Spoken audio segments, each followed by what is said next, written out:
Okay, good morning.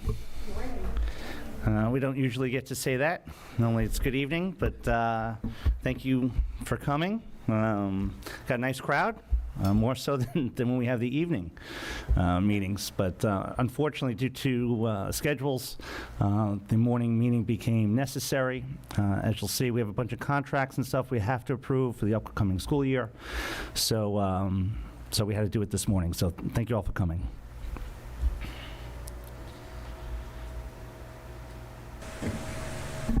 Okay, board president to advise members of the audience that they may address the board regarding agenda items after the superintendent's report.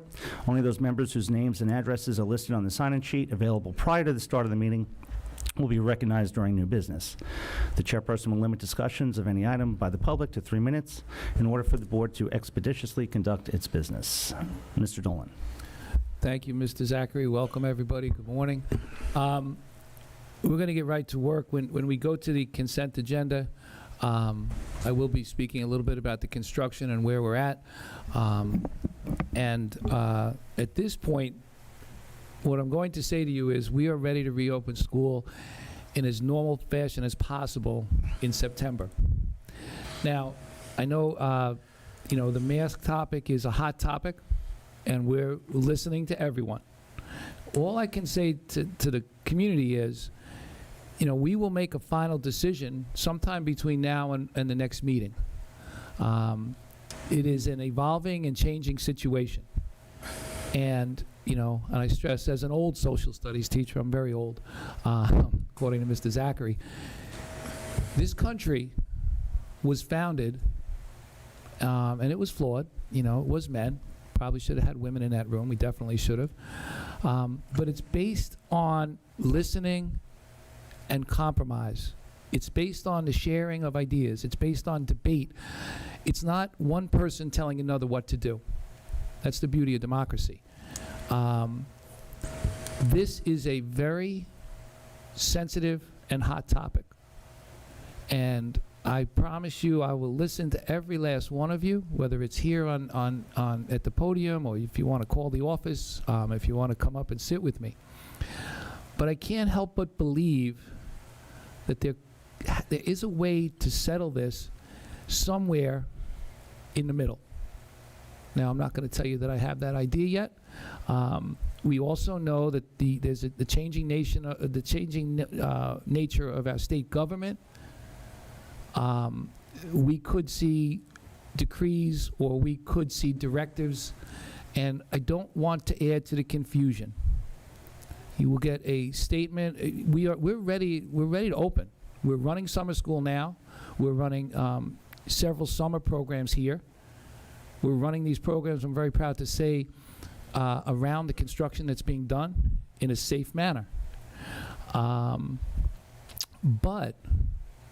for us to say something definitive today that could be changed and be taken out of our hands sometime in the next 2 weeks, I think would be counterproductive. So, the next couple of weeks, I'm going to get very comfortable, put my listening ears on, and anything you send to me, I will forward to the Board of Education. And we hope to make a reasonable and sensible decision. But right now, we are poised and ready to get our students back into school live in the classroom beginning in September. So I know I'm anxious to hear what everybody has to say today, and I'll turn it back over to Mr. Zachary. Thank you, Mr. Dolan.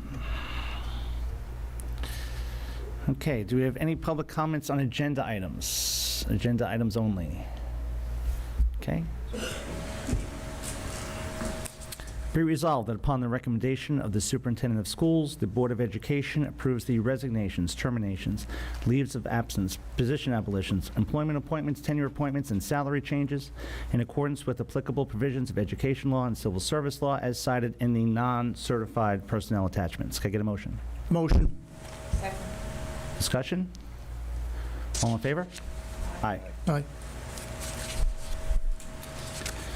Be resolved that upon the recommendation of the Superintendent of Schools, the Board of Education approves the resignations, terminations, leaves of absence, position abolitions, employment appointments, tenure appointments, and salary changes in accordance with applicable provisions of education law, civil service law, as cited in the certified personnel attachments. Can I get a motion? Motion. Second. Discussion? I have a bunch of questions I just wanted to ask. Can someone just explain like the 4, 5, 6, and 7, how that's, what our goals are there, how this all came about, and then from there I have a couple of questions about it.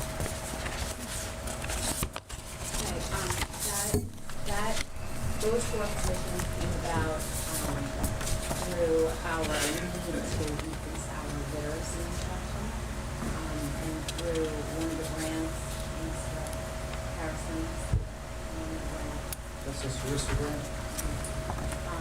So the primary goal for those teachers are to support Tier 1 instruction in each of the elementary buildings, to support literacy and student learning at the district level, at the building level, at the grade level.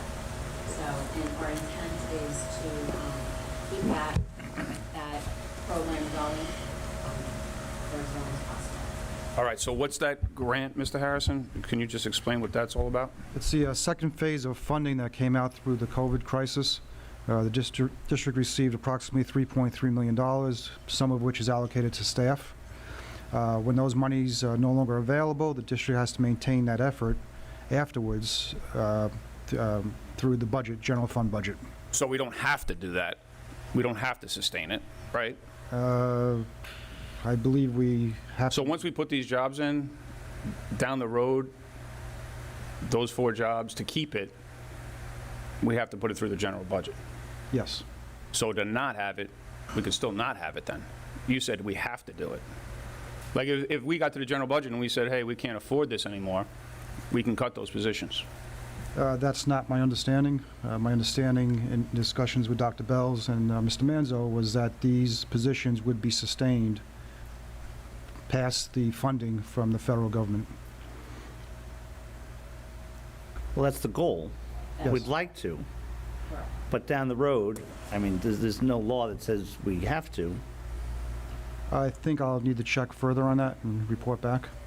Lisa, Dr. Bells, what's the program? Will the teachers be meeting with these students individually, in groups? They will be What are we gonna be meeting doing? in whole group and in small group, not individual. The individual instruction intervention still is the responsibility of an AIS teacher, an individual, or a small group and whole group. They will be in supporting our teachers and our students with literacy. And just to add, Oh, sorry. No, you gotta put Is your mic thing on? You put your mic on. Can you hear me now? No. No, press the button. Oh, I've never actually had to speak. How about now? Yeah. Okay, great. The LIST teachers, as we're calling them, literacy intervention support teachers, will be working with whole group and small group instruction, and at a Tier 1 level. They won't necessarily be meeting with individual students, as that is the goals and responsibilities of the reading teachers and the AIS teachers, but small group and whole group to support our literacy efforts at the elementary level. And also, Mr. Koplock, we're looking at, and we've commissioned BOCES for a study, but as enrollment continues to decline, we'll be shifting our staff and our resources to where it's needed. This was a decision that was made academically to ensure our students, were not adversely affected by the pandemic, or to support them. But over the next several years, the district is going to be faced with some very tough decisions as our enrollment continues to decline, and these positions may be absorbed as we move forward. Well, I'm just saying that the federal government's giving us a one-shot deal, right? It's a one-shot grant, and then we're being told that we can't change that down the road, and that's going to be on the back of the taxpayer. That's what I don't understand about it. I thought, my impression was that was not going to be the case. I think the program's a great idea. I think it's one of the better things that we've decided to do with respect to helping the kids at the elementary school. I think it's great. I'm worried about down the road, like how we're supposed to pay for it. Well, we did take a look at staffing, and through anticipated retirements, instead of reducing the budget in future years for those retirements, these positions will be absorbed back into the general fund budget. All right, so we're thinking that down the road through attrition, we're going to keep the cap on the amount of staff. That's the goal. I mean, and I applaud the way they're the forward thinking, because, 6 years ago, we went through an adjustment in our size, and we're on the precipice of another adjustment. But kids today need things that, different. They have different needs than they had 10 years ago, and we're trying to address the needs of the future with forward thinking. So, budgetarily, we don't want to, and we're not burden the taxpayers also. I just want to make sure that we're not adding and adding and adding more staff, that's all. Like, at the same time, we're saying enrollment's going down and we're adding more staff. And I just want to make sure that we're conscious of that. And I don't I was, even when we did the smart bond, that was the argument we made about the smart bond, right? If the state gives you money, then you have to hire more staff, and then the state, they leave and we have to pay the staff. It's gets me to the second question, which is 14 and 15, the school counselor position. Again, I'm a supporter of it. What is the school counselor position that we're talking about? How did that come about? Where is that moving forward? The school counselor positions are a new mandate through New York State for students' social-emotional learning. So we have put one in a K2 building and a 3-5 building to address that mandate. Mr. Manzo is working very closely on that initiative with Mr. Stanton. So the state said you have to have this. And it came with money from the state to do it too? I didn't think so. All right, and that's it. Sorry to be a pain in the neck, but No, Phil's not here. I figure I fill his shoes. Well, no, and Bill, we'll you. put this out there. I got a lot of questions. You got a lot of questions.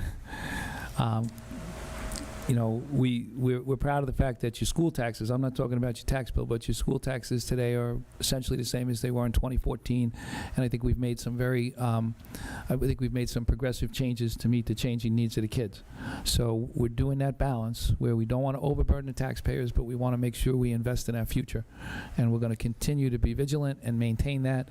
And, we will be having some lively discussions this fall as to where the district has to go moving forward. I'm going to give them a teaser. I had a question about 4 to 7. Now, you had to replace those positions, though, that these teachers left. Were those replaced or not? They're on here. Okay.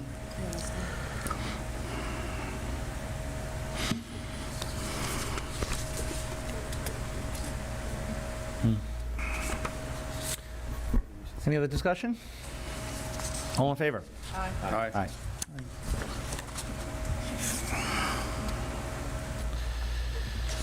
At this time, I'd like our new folks, whether clerical or teaching staff, to please stand up. Paras. Now, wait, ladies, not off the hook. Stay up, stay up. It's the summertime, and we know some people couldn't make it because they have other commitments and summer jobs. But all, we want to say to you is welcome to the family, congratulations. But more importantly, and this is one of Mr. Zachary's favorite things, but I say it, I would like to be there in 30 or 40 years at your retirement party. Here we go. And I'm going to be very curious to what people would say to me if I'm sitting there at your retirement party. And, remember, the most important things are your planning, your preparation, your commitment, your dedication, and the evolution of your skills to match the changing world. You went through a rigorous process. You should be extremely proud of yourself. But, the first day is the easiest day, and then you got to just work hard every day for our kids. And, that's what I'd love to hear at your retirement party, about how well prepared you were, how much planning you did, and how you made a difference for our kids. So welcome to the family. Now get to work. Thank you very much.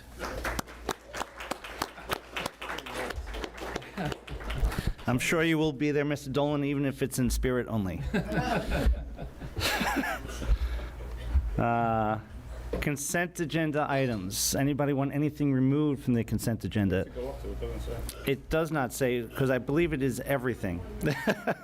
And what the consent agenda is basically a lot of contracts we have with other districts and other vendors that needed to be approved for the school year, that we will not bore you in reading all of them. The only one that I would say should be removed is probably the appropriation changes, and we'll 9.19. 9.19? Okay, which is yes. Okay, nothing to be removed from consent agenda? All good? All in favor? Aye. I give my consent. You give your consent. 920, be resolved that upon the recommendation of the Superintendent of Schools, the Board of Education approves the attached list of appropriation changes for 2020, 2021, and 21-22 school years. Mr. Harrison, It's boring. yeah, it is boring. Oh, thanks. It's just It's just nothing exciting on it. It's all in the it's year. just for BOCES? Is the only changes? There are two sets of appropriation changes, one for this year as well as one for last year. The one for this year is we're paying a contracted vendor from a BOCES code rather than a normal code, so that we can get state aid on those expenditures. And as Mr. Kopluck alluded to, the 2021 boring transfers are the year-end cleanup of the appropriation report. Thank you. You're welcome. All in favor? Aye. Aye. Okay, old business. Any old business anybody would like to discuss? We do miss Phil. Okay, new business. I have to read this. I apologize, I should have read this in my report, but, you know, you have the American Rescue Plan Act statement that must be read to you. The American Rescue Plan Act of 2021 was signed into law March of 2021. The purpose of this ARP is to provide school districts with the opportunity to apply for funding to accomplish three goals: reopen schools safely, maximize in-person instructional time, and to address the impact of COVID-19 had on students, educators, and their families. A plan for how the funding will be used has been prepared, along with feedback from community members based on a survey from stakeholders within the district. The goal is to utilize funds in ways which will be beneficial to students as we prepare for the 2021-2022 academic year. You know, as you've heard, we are making plans and adjustments to be prepared, and as you know, I stress to you, we would like the opening to be as normal as possible. So, thank you, Mr. Zachary. Okay, any other new business? A field trip. It's nice to be talking about field trips again. Last year was a very unfortunate year for everybody, and it's nice to, you know, talk about normal things again and going on field trips. So I guess the mock trial team is looking to go to Massachusetts. You know, our mock trial team is a hidden gem. I have the pleasure, you know, Saturday mornings is a great time to come up to school, because what you see are some really dedicated students and teachers working together on a variety of different things: academic, sports, musical. But my first year here was, I think, my second or third week. I wandered upstairs, and there was a room of kids. And I was like, what's going on? And the poor teacher was so startled. But Mrs. Patty Lester and her mock trial people put in an inordinate amount of time. They work extremely hard and you know, very successful. And I think it's fitting that, you know, they're going to hopefully lead us back. And again, everything is contingent on the rules and health and safety, but we are moving in a good direction. Okay, any other new business? I have one thing. Okay. One last thing. A little quick update on the bond. You know, we are still on schedule, under budget. We did have to make a change. We became aware of, you know, an asbestos situation in some of our classrooms while we were ripping up the flooring. This was what they call in the construction business an unfounded condition.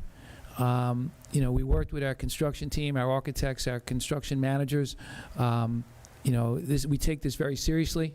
The question, you know, that comes up at the table all the time is, what would we do if our kids were going to school, how would we handle this?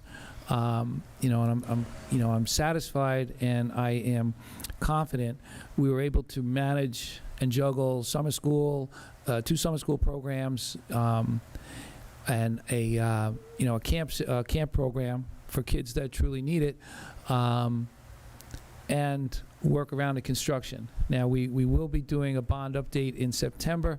We are going to have to move some projects around. There, if you remember at the beginning of the bond, the board brought down the bond from $60 million to $58 million, which was good. But that also means that, there may be a couple of things that we don't get to because we gave that money back. But we had prioritized it in a way that the things that are necessary are being done. And so, again, in September, we will have a full update on the bond. But please rest assured, we're going to be ready to open. Although if you look into schools now, you might start to feel like I do sometimes at night. I sit there and look at the ceiling and go, please, God, will you please make sure that we're ready to open? But we are on schedule, we are under budget, and we're ready to go with the bond. So we will update you more in September once we're settled back into school. We'll have Severio in here to give the public an update. Yes, we'll bring everybody in. And like I said, we want to get open, we want to get in, and then we're going to get back to business, okay? But right now, our business is getting ready, getting in, getting comfortable, and then we'll bring them in as soon as we're ready. Any other new business? Stephanie?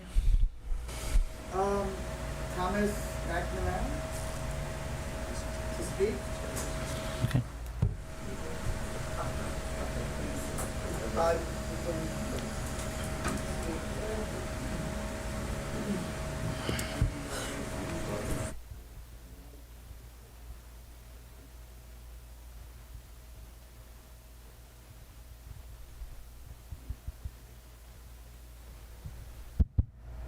Hello.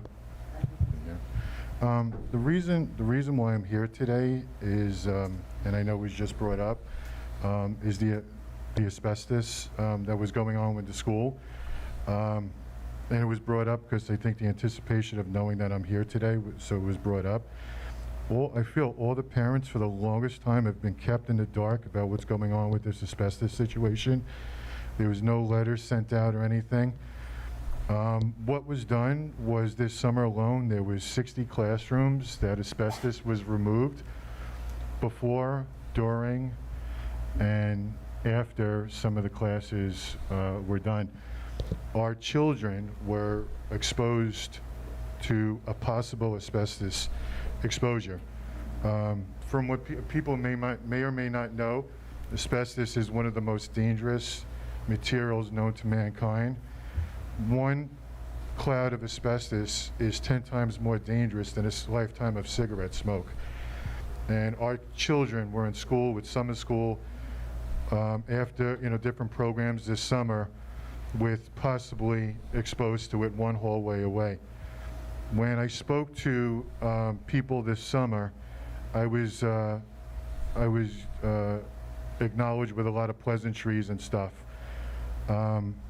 I had a meeting with the principal, Mr. Dolan, at the times. There was just so many topics, so many different contradictions, what was going on. Some of the topics was, when was the work done? Why were the parents not notified? Things about cross-contamination.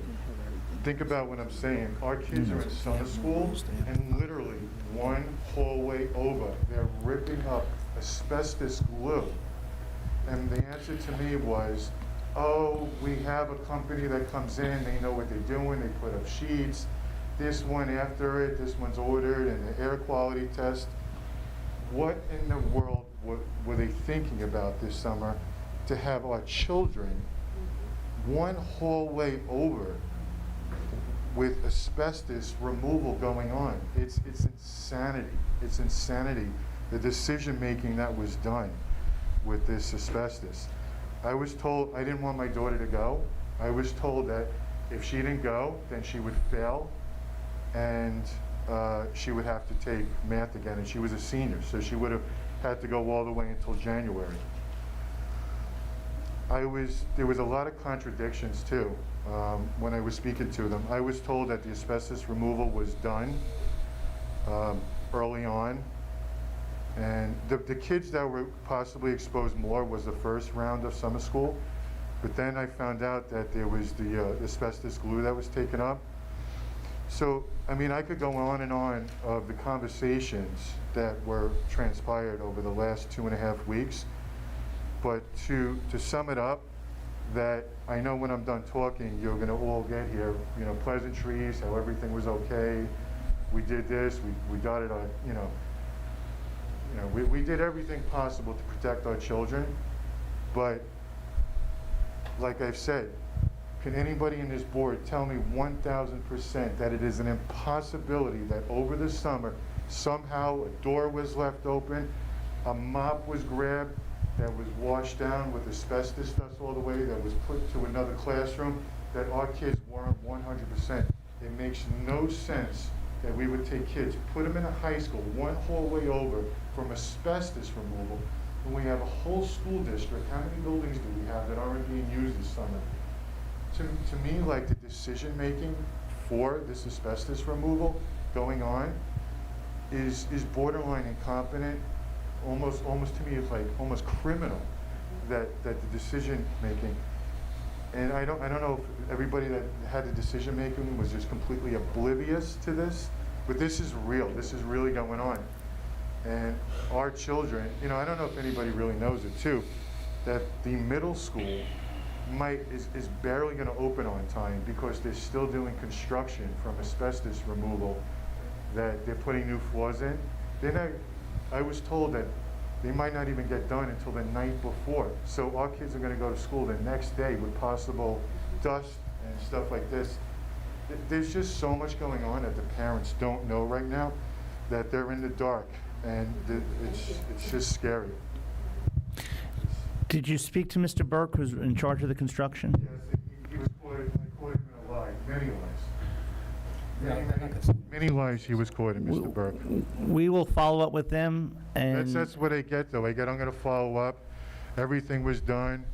The parents in this room, and I think from moving forward, this should never happen, and I think every parent in this room should be terrified for the future of asbestos removal. It makes no sense. They take classrooms that have asbestos flooring that, if not touched, there's nothing wrong with it. There's nothing and they rip up 60 classrooms.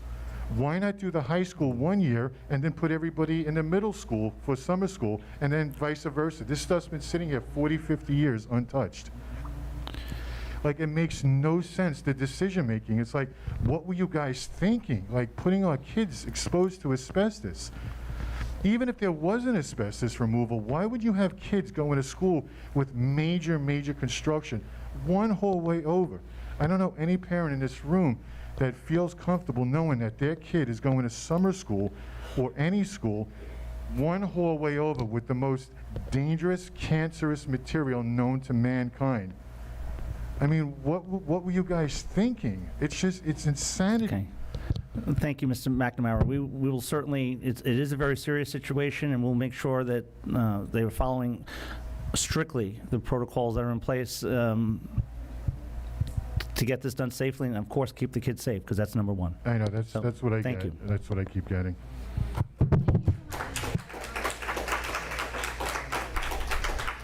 You too? Barbara Tadlock? I'd like to move to the end, please. Renee? Can you do that? Hello, everyone. My name is Renee. I have a kindergartner entering the school district. Just to touch on what he said, I mean, that's shocking. We get newsletters home about COVID, a case coming into the school where the kid's fine, but we don't get a newsletter home about that. That's concerning to me. It really is. Okay. So with talks about possibly returning to mandatory mask mandates and also the ridiculous social distancing protocols, I am 100% opposed to that idea. These extreme measures have alienated our children from one another, causing depression, anxiety, fear, and even suicidal ideations. Enough is enough. Parents across Long Island as a whole are fed up.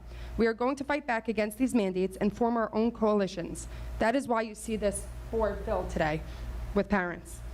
We all know this is no longer about science. This is about abuse of power. This is about threatening parents to mask their kids or they cannot come to school. What's next? To force the children with an experimental vaccine?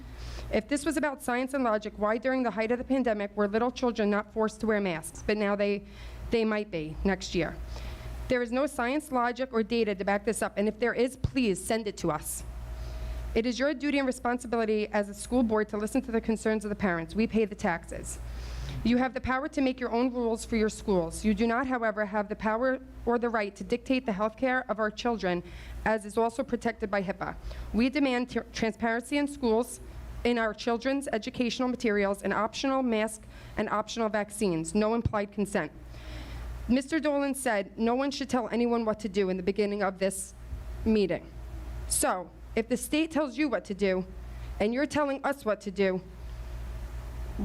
what's the difference? Will you guys lose funding if you don't comply with these ridiculous rules that are being made? We are fed up. Please do your job and be the voice of our children. Our children are not universal. There is no one-size-fits-all approach, and the decisions we make for them are our own.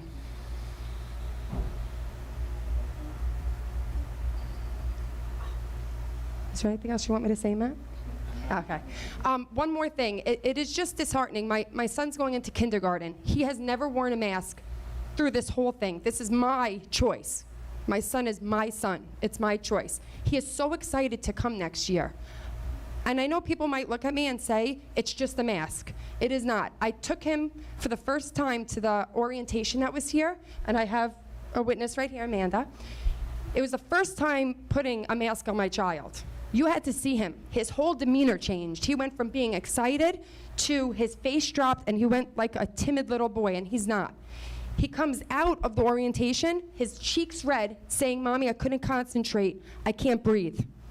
So these are the things we really have to take into consideration. Again, I appreciate, I forgot his name over there, his questions, because there's a lot of things about masks we're talking about, but there's other things like the taxpayer money. As we're giving money, we're working longer hours, we're taking away from our kids because we have to work to pay these taxes, and look what's happening. We're not even being heard. So again, if there is science and data from reputable sources, please, that is a good letter to send to us about why the kids, the benefits outweigh the risks, why they have to wear masks next year. Thank you. Thank you.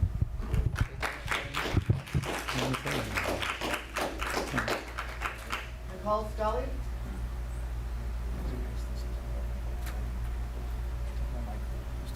Hi, this is the first time I've ever stood up here and said anything about this, but I have a 7-year-old child, going into 2nd grade. This is his 3rd year at Timber Point and his 3rd year of non-normal school. You guys last year stripped him away from field trips, hanging out with his friends, sitting in the cafeteria, and you could call, any single one of you, I would like you to call the CDC, the Department of Health, everybody, and ask them to send you scientific proof and evidence that masking our children work, because I guarantee that you will call them and they will put you on hold and they will come back and say, sorry, we have nothing yet, but we'll send it to you in an email in about 7 or 10 days. I have these messages recorded, I have all these conversations, so you could sit here and say, well, we're just following the science from the CDC, but the CDC cannot give you any proof that any of this is protecting our kids. So at this point, if our kids go to school in masks, it's child abuse and it's all on you.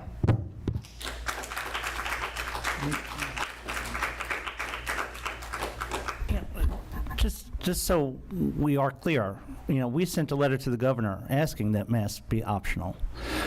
We were told the Suffolk County Health Department forced the kids to. We did not. We did. They would have shut us down the next day. So you're going to get shut down. How are you all going to pull our kids out? That's what we're going to do. You're going to lose all your taxes. You're going to have no students. But do you ask them what the data, scientific data behind it is? Do you guys ask that, or do you just say, okay? That's our fight here. We don't know what's going to happen in September. We're hoping that we are not told. Do you ask for the data? Do you fight for our children, or do you just comply? If you'd like to. You can't say you don't, because you comply. You comply. That's our fight. We have to comply with the law. All right, we're not gonna get into this. This is not our law. Stephanie, who's next? Okay, Amanda Asher? I have 3 kids going to 3 different schools this year. I should be happy. I should be happy. I finally get my freedom back, but I'm not. We are left here with anxiety and fear over our children. Our children have a right to breathe. They have a right to breathe oxygen, okay? Oxygen deprivation is a real thing. Okay, kids are coming home with headaches. They're exhausted. Do you know that there's studies out there showing what's on these masks? There's so much bacteria and fungus and disgusting things on it, yet there's no viruses. And do you understand why there's no viruses? Because viruses are such a small, tiny microparticle, nanoparticle, that it's basically trying to, I love the analogy, it's basically trying to keep, like if you were, I'm sorry, wearing a mask to stop a virus is basically, sorry, I get really nervous. It's like trying to use a chain link fence to stop a mosquito. Okay, that's how effective it is. There is no science or data to prove that the masks work. And actually, there's plenty of data and statistics to show that districts and states that have mandatory mask policies actually have higher rates of COVID. Higher rates. You would think that it would be the opposite, but no, because when we wear a mask, it's actually reducing our immune system from working. Okay, because there's not enough oxygen in our body. Our pH levels are becoming very acidic. All right, there's cortisol levels, stress hormones that are being released, and the immune system doesn't work as properly. So now it's easier to get sick with every other illness, including coronavirus. Okay, so they do not work, they're ineffective, and this is more than just a mask thing. Like a kindergartner should not be going to school carrying a full backpack and a laptop. I'm sorry, they should not be using a laptop. They need to learn how to read and write. There's no reason why they should have any more screen time. They have full backpacks. The bookshelves are devoid of books. The classrooms are empty. I want you to go back and think about your childhood. Think about your favorite teacher, the smiles on their face, the joy you had going to school to learn. That has been taken away. There is a stain on our children's childhood right now that they're going to remember for the rest of their lives. Parents are demanding that you guys stand up for us. You're here for our children, to educate them. And I don't care if the new governor comes in and says, oh, well, now this is mandated, because a mandate is not a law. And when every single school district on Long Island bands together, stands with each other as a united front and says, we don't agree, mask optional, what are they going to do? Defund every single school district on Long Island? We want you guys to have courage. We want you to be brave. And we want you to start standing up for our children, because that is your job. Thank you.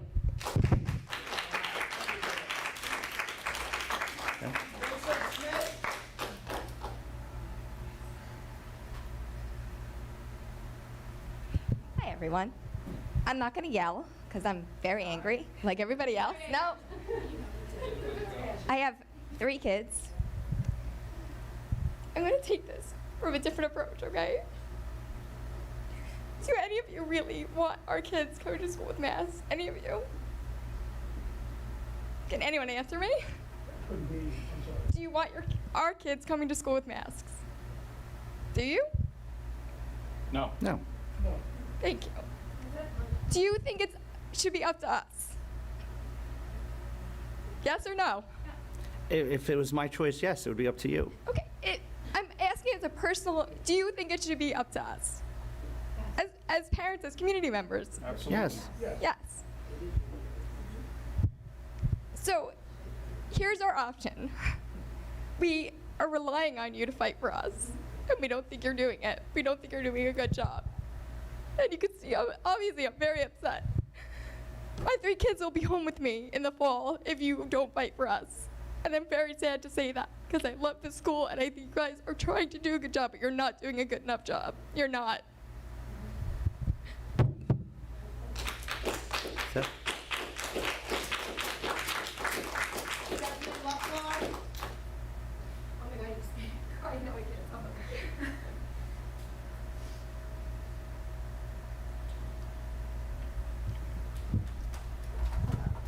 Hi, I'm Stephanie Lufker. I have 3 little kids. I'd like to start by thanking you for your letter that was written last school year in support of the mask being optional. We do appreciate that you guys do hear us, because I feel that you do. However, I feel that there could be a stronger fight. Mr. Dolan, I would like to personally thank you. You're always very responsive and call me back or email me right away, and I do appreciate that. I don't feel the need to try and convince you all about how harmful masks have been for our children, not only physically, but emotionally, because parents have already done that. But all summer long, our children are in camps. They're at play dates, not wearing a mask. They're finally able to breathe fresh air and see friends smile at them. They're finally able to forget about the scary school year that they all lived through just a few short months ago. Standing 6 feet apart. My kindergartner, we had to send her to a private school because they couldn't even share toys in kindergarten. It's just ridiculous. I mean, what are we really doing to these kids? I know you guys get it, but we really need you guys to be like the first district to just say no. Like, who cares if you shut the school down? It has to be a choice. We are the parents. And if the people that are afraid don't want to do this, then they can keep their kids home, because we shouldn't have to accommodate normal school for people that are afraid. The same goes for the teacher. This COVID is literally not going away, okay? It's not. It's a virus. It has a 99.97 survival rate. I know you guys know that. These kids are not affected. They're not spreading it. It's not spreading in schools. This is so much more than like safety. This is all about control, and it is political. I'm sorry, but it is. I feel defeated as a parent because I'm letting the government make these decisions for my children, and I don't agree with them at all. My kids don't wear masks. They haven't worn a mask all summer long, and I will be damned if they wear a mask in September. I'm going to switch gears a little bit and not really spend more time on the masks, because the proof is out there. One concern that I have is whether or not this COVID-19 vaccine is going to be mandated for school.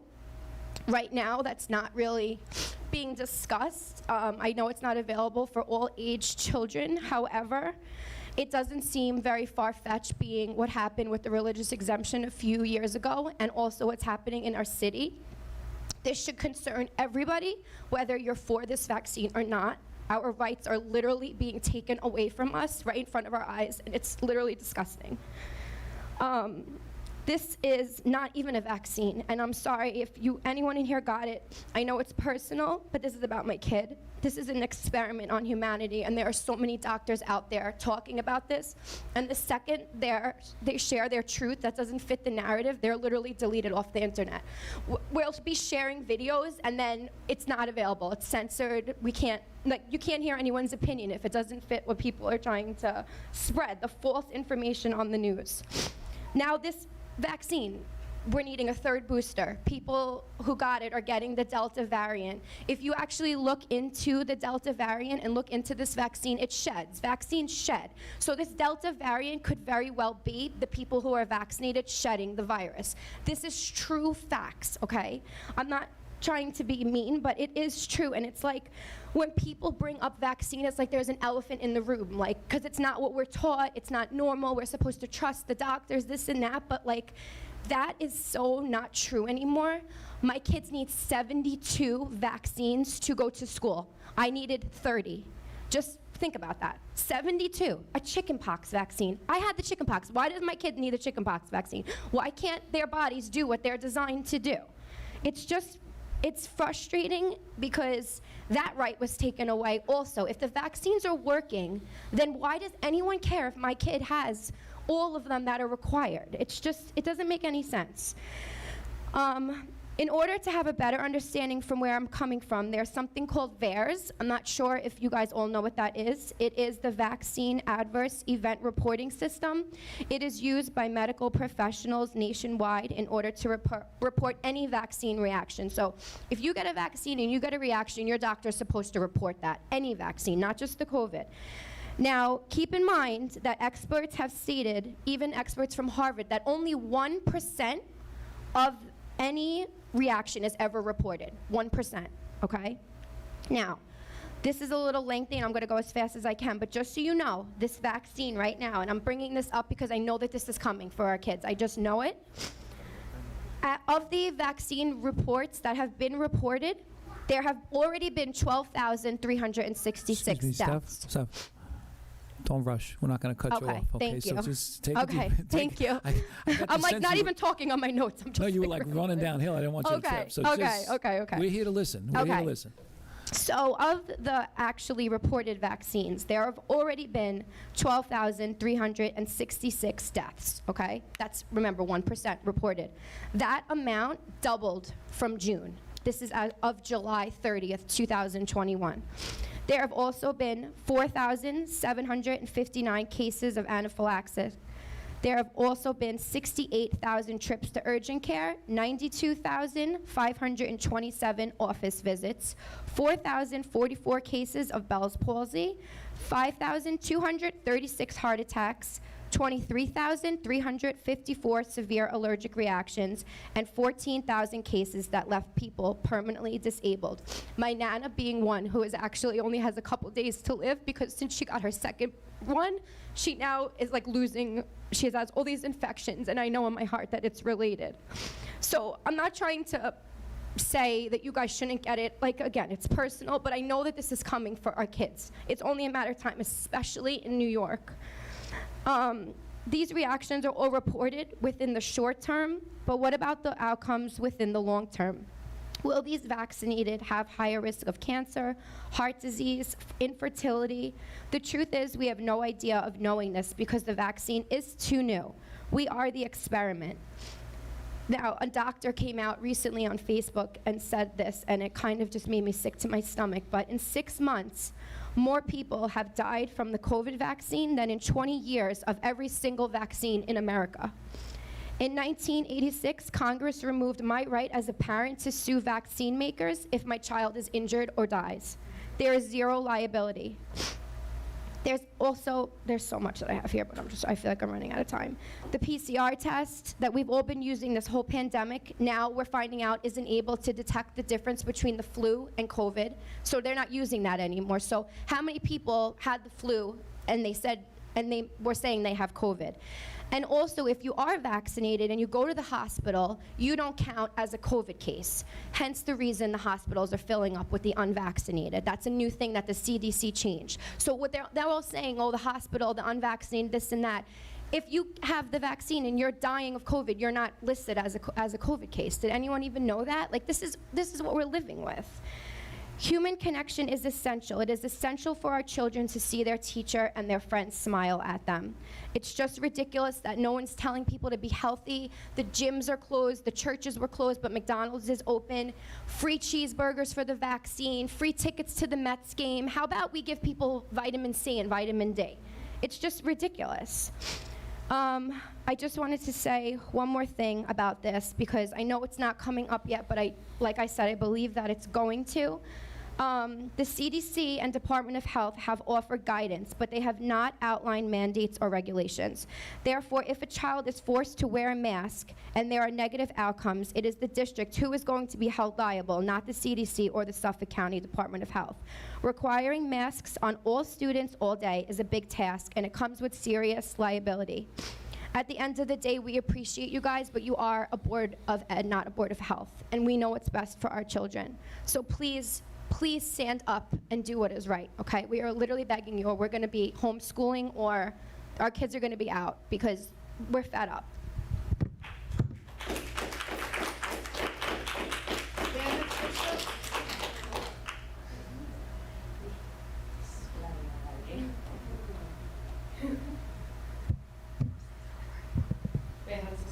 Is it on? Okay.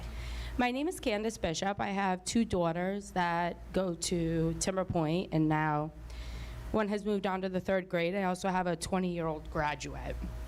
I would like to start by saying good morning, Board of Education Administration.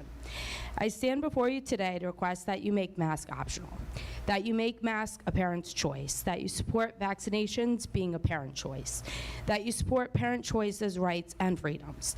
The policies our school board put in place for this year will determine the way that children within our community remember school today, tomorrow, and forever. Our children have been through so much, and they deserve a normal childhood, one without trauma and masking. Masks can have negative impacts to a child's social, emotional, and physical development.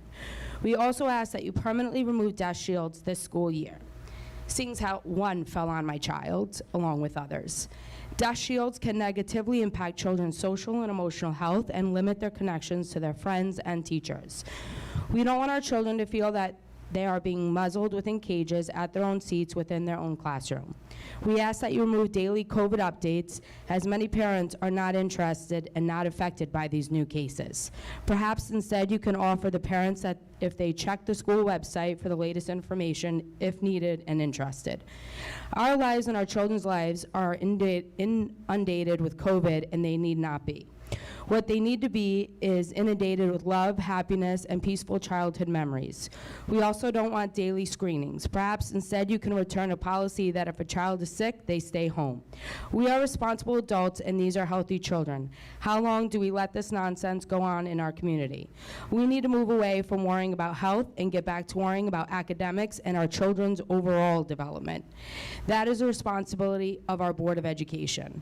I stand before you today to urge you to take a stand and make masks optional for our children. In this world we live in, there are many health and government agencies to provide various guidelines. However, the people whom we have elected to make decisions for all our children is each of you. Protocols and decisions should be made on a local level by our elected officials. We have put our trust into you to do what is right. Masks and vaccines are a topic in our world today. People have various opinions, and it would be impossible to please everyone. But providing parents a choice is essential. We ask that you take a stand and support parental choice. I also do want to say that I had COVID twice. The first time, pretty rough. And I was quarantined with my two little ones. We shared the same bathroom. We shared the same washer and dryer. My children were never affected by it, nor did they ever contract it. Not to mention that my one child can actually be exempt by the ENT from wearing masks because she was receiving, as I was receiving phone calls from the Timber Point nurse 2 to 3 times a week on and off because my child from the mask was receiving blood clots through her nose. She was offered surgery. However, if she continues to wear the mask, they said that it was pointless to receive it. She would continue to keep receiving that surgery. Thank you. Thank you.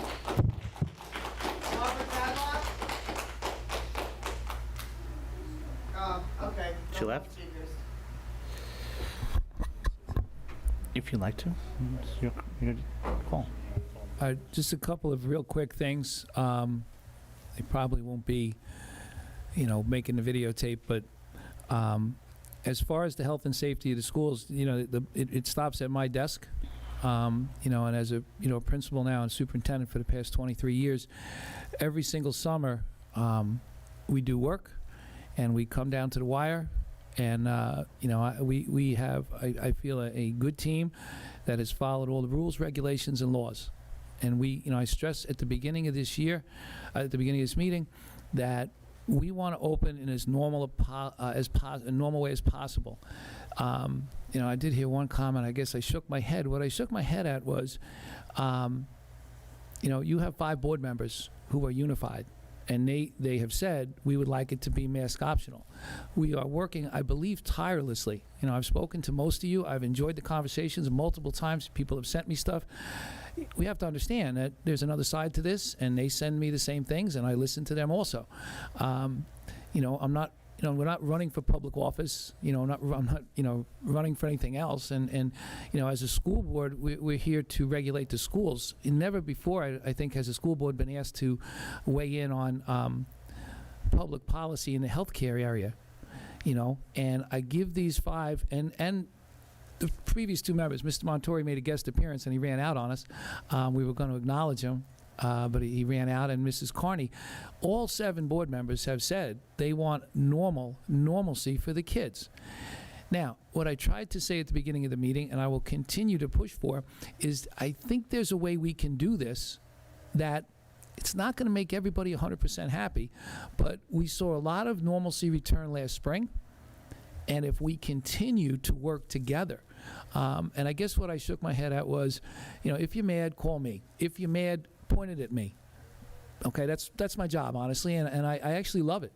I used to say being a busboy was my favorite job, then being a teacher, then an assistant principal, then a principal. I can finally say now being superintendent is my favorite job. But it comes with the responsibility of listening. Listening when you're happy is fun, but that's not what I'm here for. But I am confident that you have a Board of Education that is fighting for a normal return to school. A normal return to school. And I've said this several times to people, the gentleman, the Prime Minister of Great Britain, I don't know him well. I don't know his politics real well. I'm not going to pretend. I don't live there.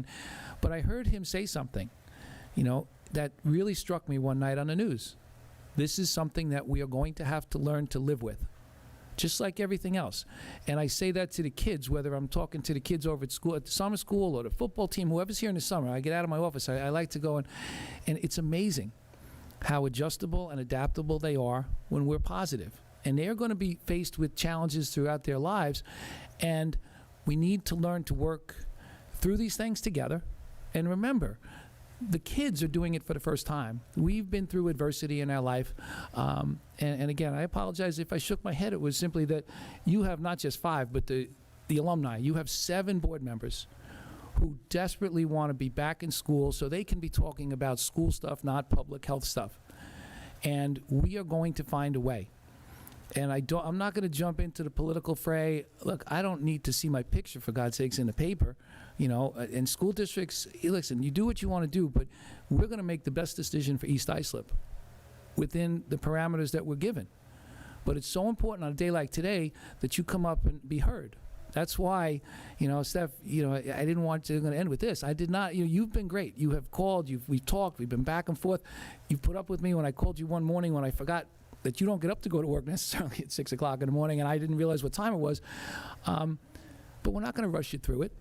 And it's very important that we listen to everybody, not just the people in this room, but the people that email us and the people, that'll come to the next meeting. And I really do think that this is a volatile, highly emotionally charged situation that is evolving. But what I would love is to see what I saw last spring. I saw kids going to school, and I see you shaking your heads now. I don't mean exactly what I saw last spring, but I saw us returning to normal. Look, we were fighting back.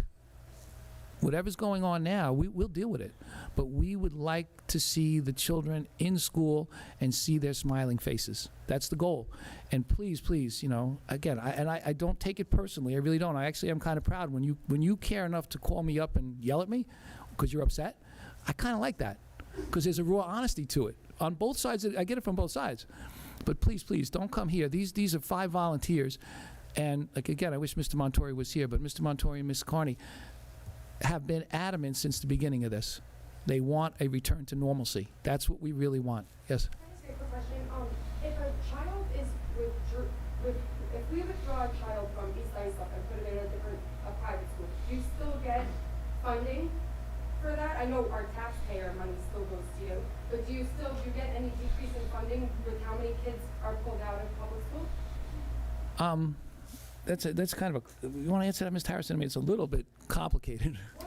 Well, not complicated, but we still get the tax money, but we have to give money to support the private schools, so it's not necessarily a direct line. Correct? Am I right on that? You are correct. Items such as textbooks and transportations are still expenditures that we'd have to potentially incur.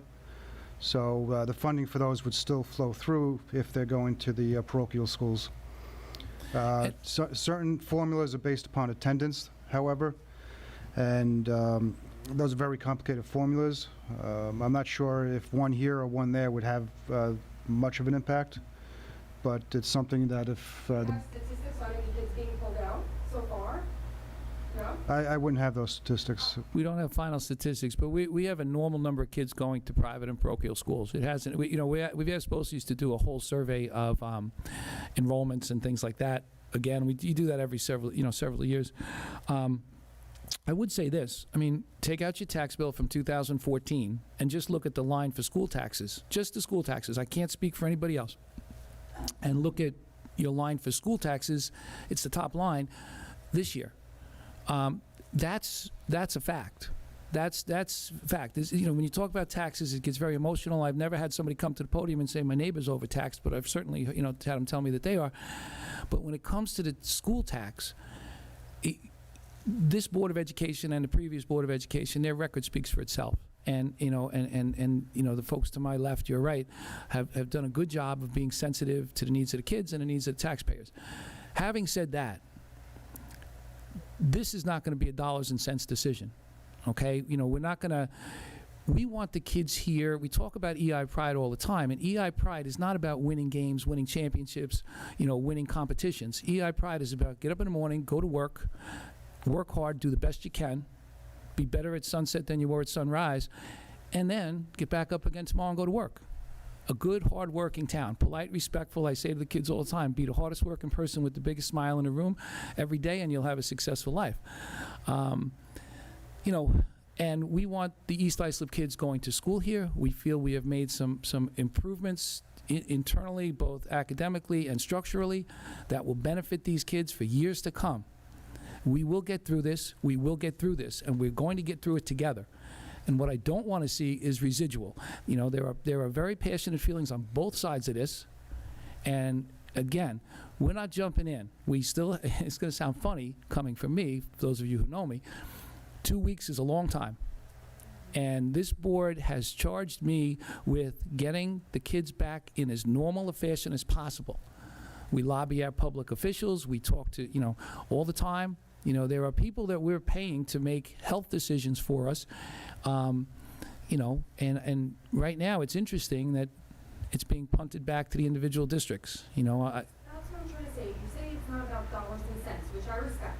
But say you do a survey and you get everyone, because I know there's people that want masks, people who want it optional.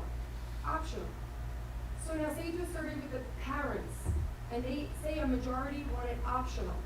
And you tell whoever's telling you, no, we're going to do it optional. You don't get funding, right? So it is about dollars and cents. Oh, you do? You'll still get funded if you make it optional? no, right now, I mean, all the emergency edicts have been lifted. Yes. So we're in a, let's just say we're in a very interesting time. And this is where patience and a calm head and just, we have to, it's the old steady as we go. But I'm saying, like, say September, whenever they go back, they say, oh, no, mandate again. You have to abide by that. But if you don't, They'll pull state funding. they'll pull state funding, correct? We need to know that. Well, Other superintendents, we know that that's what happened. well, look, you know, I don't necessarily want to, well, I'm not going to comment on what other people did, okay? But they were told they could lose their license. It was in the paper, so it's public, you know. We feel that we did some things here that were good for our kids, were beneficial for our kids, and nobody really talked about it because we're not looking to make a headline here. We're looking to make safe schools. We want our kids to be happy and healthy. As of now, who is the decision up there? Because I talked to Steve Malone's office. They told me it was the district. You guys said you don't know. As of right now, who is it? As of right now, it is. Who makes this decision? Because nothing's a mandate right now. It is up to the. Right now, everything you're reading is couched with the word recommendation. Yes. Okay, so hold a second.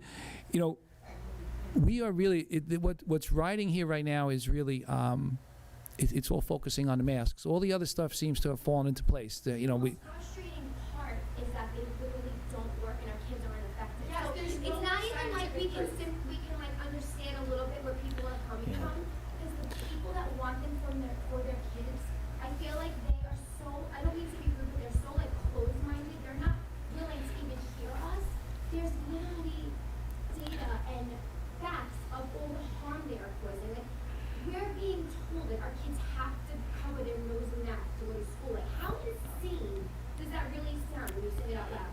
Like, my little girl has to cover her nose and mouth. Can't